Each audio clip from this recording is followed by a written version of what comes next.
അൽമാഹിർ talent എക്സാമുമായി ബന്ധപ്പെട്ട് കുറച്ച് ചോദ്യങ്ങൾ ചർച്ച ചെയ്യാം. ഒന്നാമത്തെ ചോദ്യം, റാബിഉ അശറ നവംബർ 14 എന്താണ്? ഈദുൽ അത്ഫാലാണ്, ചിൽഡ്രൻസ് ഡേ ആണ്. കാന ജാസിർ ഡാഷ് അലൽ അരീക്ക, കാന ആയിരുന്നു, ജാസിർ ഡാഷ് അലൽ അരീക്ക. അപ്പോൾ നമുക്ക് ഇവിടെ നോക്കാനുള്ളത്, കാന വന്നാൽ ജാസിറുൻ എന്നാണ് വരിക.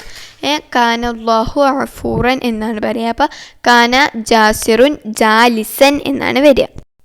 യക്കിഫുൽ മറാക്കിബു ഹീന തറല്ലൗ, അതായത് വാഹനങ്ങൾ നിർത്തണം. ഏത് കളറിലാണ്? അൽ അഹ്മർ, ചുവപ്പ്.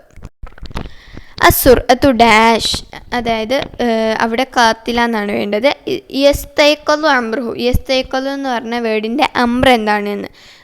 ഉത്തരം ഇസ്തൈഖൽ ആണ്. യഅമലുൽ ആമിലു മിന ഡാഷ് ഇലൽ മസ, അസുബ്ഹു ഇലൽ മസ ആണ്. യസ്അ പ്ലസ് അന, യസ്അയും അനയും വന്നാൽ ഞാൻ ചെയ്തു എന്നാണ് പറയേണ്ടത്. അവിടെ അസ്അ എന്നാണ് വരിക. ഫാക്കിഹത്തുൻ ജംഉഹു, ഫാക്കേൻ്റെ ജം എന്താണെന്നാണ് ഉത്തരം ഫവാക്കിഹ. ഇനി കാന വാലിദ്, ഞാൻ നേരത്തെ പറഞ്ഞു കാന വന്നാൽ കാന നളീഫൻ എന്നാണ് വരിക. ഇനി വുലിദ CH മുഹമ്മദ് കോയ ഫി മുക്കാത്തഅത്തി കാലിക്കൂത്ത്. ഇനി ഉക്തുബ് CH മുഹമ്മദ് കോയ ജനിച്ചത് ഏത് ജില്ലയിലാണെന്നാണ് ഉത്തരം കാലിക്കൂത്ത്, കോഴിക്കോടാണ്. ഉക്തുബ് മുത്തറാദിഫുൽ മൗത്ത്, മൗത്തിൻ്റെ മുത്തറാദിഫ് മറ്റൊരു പദമാണ്. മൗത്ത് വെച്ചാൽ മരണമാണ്, അതിനാണ് വഫാത്ത്. മൻ ഹിയ ഷാഇറത്തുൽ വാദി, ഷാഇറത്തുൽ വാദി എന്നറിയപ്പെടുന്നത് ആരാണെന്ന്. ഉത്തരം നവാൽ മുഹന്നി.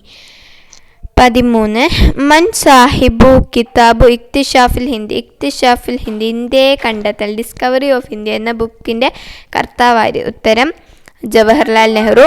യാ സാലിം ഡാഷ് അഷായ, ഇഷ്റബ് അഷായ. ഇക്തഷിഫ് ഷാസ്, കൂട്ടത്തിൽ പെടാത്തത് കണ്ടെത്താനാണ്. ഖൽഹാല് കുർത്ത്, സിവാറ്, ഹൗദ. അപ്പം ഇതിൽ കൂട്ടത്തിൽ പെടാത്തത് ഹൗദയാണ്. അക്കലത്ത് ബിന്തു, കുട്ടി കഴിച്ചു.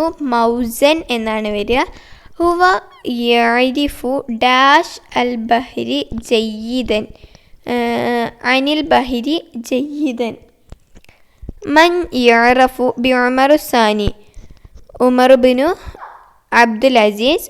ഐന വുലിദ അബുൽ കലാം ആസാദ്, അബുൽ കലാം ആസാദ് എവിടെയാണ് ജനിച്ചത്? ആസാദ് ജനിച്ചത് മക്കയിലാണ്. ഖറഉ ഡാഷ് ജരീദ, ജരീദത്ത് അത് അൽ ബിൻതാണ്. ഇക്തഷിഫു ഷാസ്, കൂട്ടത്തിൽ പെടാത്തത് ഹാഫില, ദറാജ, ത്വായിറ, ഷാഹിന. ത്വായിറയാണ്. ഫി ത്വാവിലത്തി ഡാഷ് കലമൻ, തിസ്അത്തു അശറ. തൽബസുൽ ബിന്തു ഡാഷ് ഫിൽ ഉസിൻ, പെൺകുട്ടി ചെവിയിൽ എന്താണ് ധരിക്കുക എന്നാണ് ഉത്തരം കുർത്താണ്. ഇനി കമ്മൽ. നെഹ്സിലു തമ്രു മിനൽ, അതായത് തമ്ര എന്തുമലാണ് ഉണ്ടാവുക? കാരക്ക. ഉത്തരം നെഹ്ലത്താണ്. ഈ നോക്കിയ 25 ചോദ്യങ്ങളിലും കൂടുതലായിട്ട് വന്നത് 7ാം ക്ലാസ്സിൻ്റെ ടെക്സ്റ്റ് ബുക്ക് ബേസ് ചെയ്തിട്ടുള്ളതാണ്. അതുകൊണ്ട് 75% ടെക്സ്റ്റ് ബുക്ക് തന്നെയായിരിക്കും വരിക. അതുകൊണ്ട് ടെക്സ്റ്റ് ബുക്ക് നന്നായിട്ട് വായിച്ച് പഠിക്കും.